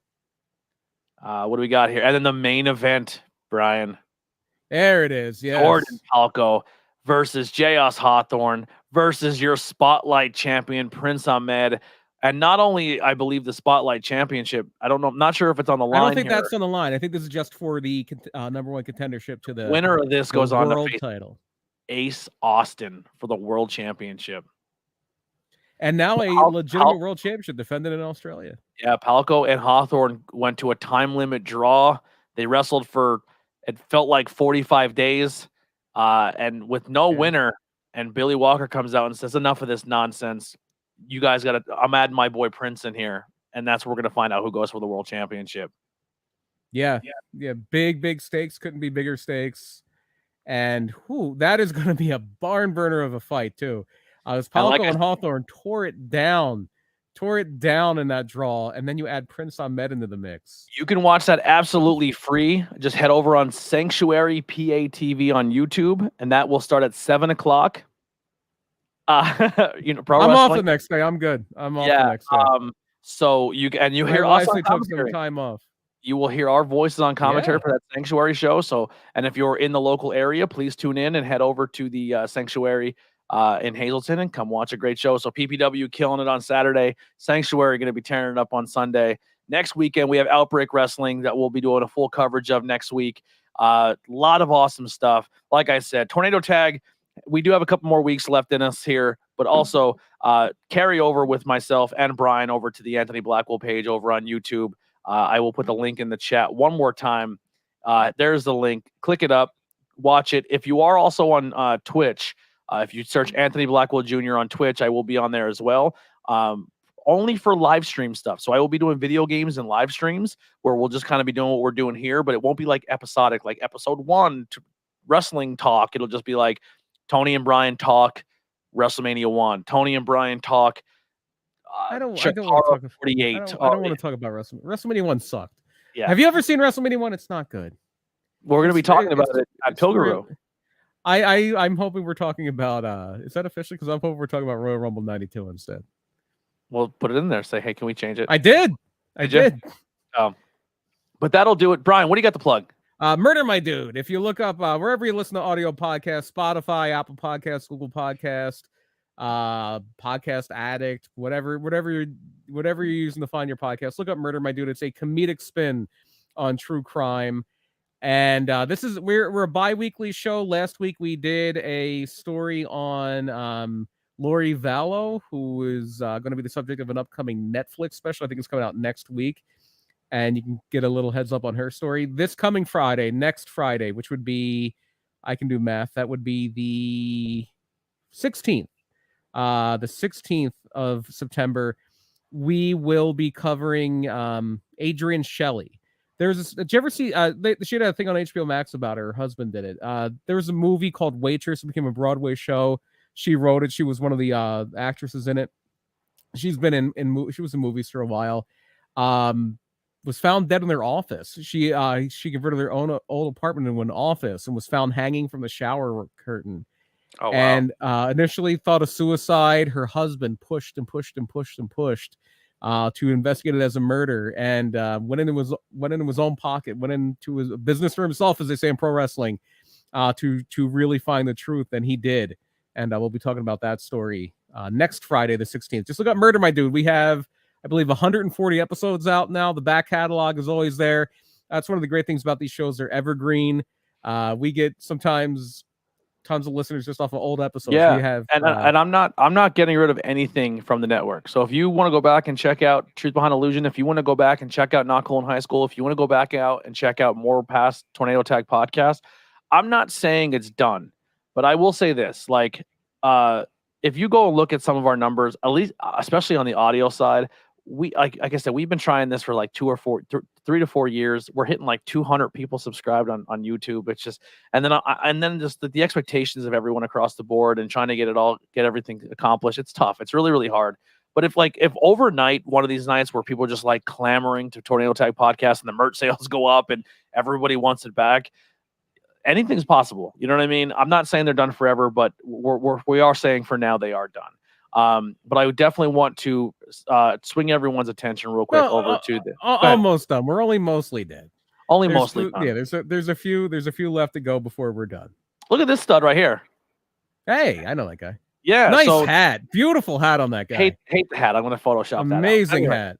Hat. This is the new channel, Anthony Blackwell Jr. on YouTube. Already with not even a video on there, 53 subscribers, which is pretty exciting. All of the other channels are down here. Our music for the Converse Kid. Tantalizing Tony. Let's just check this out real quick. This dude last night does a stream, 2.1K views. Couldn't talk for a second, and he just finally broke 4.5 thousand subscribers. And he's a huge reason why we had the success we're going right now. His audience has been fantastic, and definitely, like I said, the whole back catalog's there. We do have a lot of channels we're following. You can go check out. But thank you guys so much for the support, and we're looking forward to seeing you all there. I can actually kind of give you a little teaser if you want. Here, I'll show you this real quick. If you go look at a playlist, so this is the stuff you're going to be looking forward to. We have our live streams tab.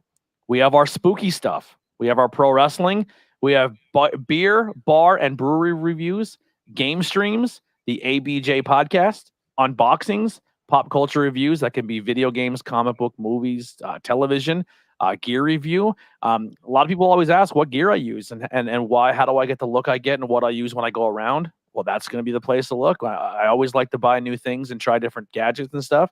So that'll be a thing we do. And then I'll be doing my vlog, which will be my journal, which I'll be starting this weekend at PPW. So a lot of content, a lot of exciting things to check out. We're going to stop sharing because that's crazy. But and I also in that picture, the one half of the next PPW Tag Team Champions, Tom Mitchell. You heard it here first. You heard it here first. Thank you guys so much. Best of luck with your new ventures. We will miss TTP Pod, but thank you for everything. Like I said, the name TTP will be gone very soon, but what you're seeing here of me and Brian and Andy and all talking will not be going anywhere. You'll still be seeing us talking wrestling, just not so much on a consistent basis. But we thank you for all your It's support. gonna be like TTP Starship or something like that. Yeah, TTV Starship. But like I said, the merchandise and all still will be there. If you want to buy it, go for it. If you want to support it, you can. If it blows up someday, maybe we'll bring it back. But as of right now, I just feel like the numbers and the amount of stuff that's there hasn't really been worth to keep trying to pursue it and getting everybody on the same page to do so. But we love you all. Thank you so much. We'll see you next Thursday for Mind Games. We will definitely be covering Mind Games. We should all be in person, hanging out on the show. Not exactly sure who's coming, what we're doing. The door is open for everybody. We were going to do that rotation thing, but with only having a few shows left, we'll probably just try to cram everybody in so they can say their goodbyes and stuff, and that you can follow along. Like I said, if you want to follow Brian too, head over to projecthumanoid.com and check out Murder My Dude anywhere you find podcasts, or Murder My Dude on all social media. If you want to support Brian on his venture, not just me starting and breaking out solo, everyone has their thing. Obviously, Andy's the wrestler. Austin's wrestling. Kelly has her metaphysical stuff as well as her photography page you can check out. So everyone on the show has cool things you can go support, not just me, and make sure you do so. We'll see you guys next week. Tornado Tag Podcast. Here's some Billy Trey. We're out of here.